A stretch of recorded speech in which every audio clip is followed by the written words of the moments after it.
Assalamualaikum warahmatullahi wabarakatuh.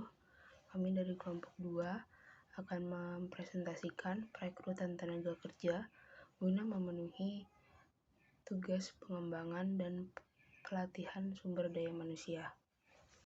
Materi yang akan dijelaskan kelompok kami yaitu adalah pertama ada rekrutmen, yang kedua ada proses rekrutmen, yang ketiga ada beberapa alasan dilakukannya rekrutmen, kemudian yang keempat ada tujuan rekrutmen, yang kelima proses pelaksanaan rekrutmen, dan yang terakhir adalah faktor-faktor yang mempengaruhi proses rekrutmen. Untuk materi yang pertama akan dijelaskan oleh Muminah.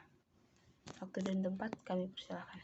Rekrutmen. Menurut Henry Simamora tahun 1997, rekrutmen serangkaian aktivitas mencari dan memikat pelamar kerja dengan motivasi, kemampuan, keahlian, dan pengetahuan yang diperlukan guna menutupi kekurangan yang diidentifikasi dalam perencanaan kepegawaian.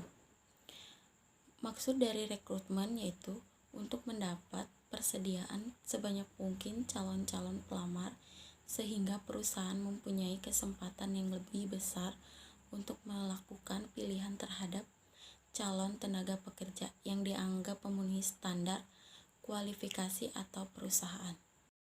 Selanjutnya proses rekrutmen.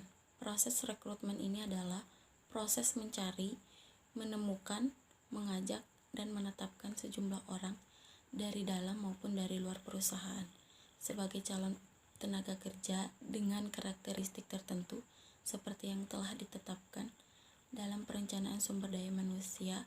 Hasil yang didapatkan dari proses rekrutmen adalah sejumlah tenaga kerja yang akan memasuki proses seleksi. Selanjutnya adalah beberapa alasan dilakukannya rekrutmen. Yang pertama adalah berdirinya organisasi baru, yang kedua adanya pekerjaan yang pindah ke organisasi baru, yang ketiga adanya perluasan ekspansi kegiatan organisasi, yang keempat adanya pekerja yang berhenti karena memasuki usia pensiun, dan yang terakhir adanya pekerja yang meninggal dunia. Selanjutnya yaitu tujuan rekrutmen. Tujuan utama dari proses rekrutmen dan seleksi adalah untuk mendapatkan orang yang tepat bagi suatu jabatan tertentu, sehingga orang tersebut mampu bekerja secara optimal dan dapat bertahan di perusahaan untuk waktu yang lama.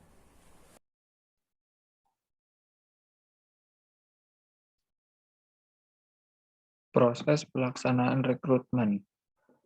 Ada mengidentifikasi jabatan, lowongan, dan berapa jumlah tenaga kerja yang diperlukan, mencari informasi jabatan melalui analisis jabatan, menentukan sumber kandidat yang tepat, memilih metode rekrutmen yang tepat, memanggil kandidat yang memenuhi persyaratan, menyaring atau menyeleksi kandidat, membuat penawaran kerja, dan mulai bekerja.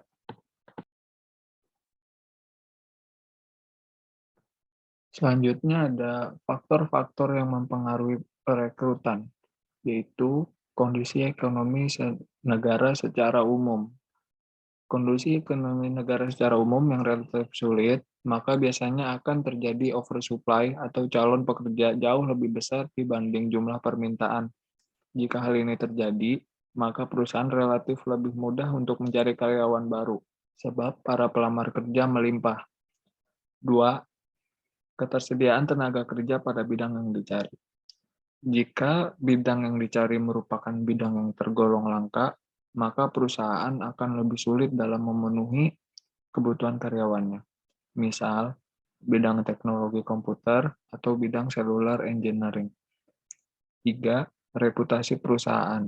Suatu perusahaan cenderung akan lebih mudah mencari dan merekrut the best people atau karyawan yang terbaik. Ya, itu adalah penjelasan dari kelompok kami. Terima kasih. Kurang lebihnya mohon maaf. Wassalamualaikum warahmatullahi wabarakatuh.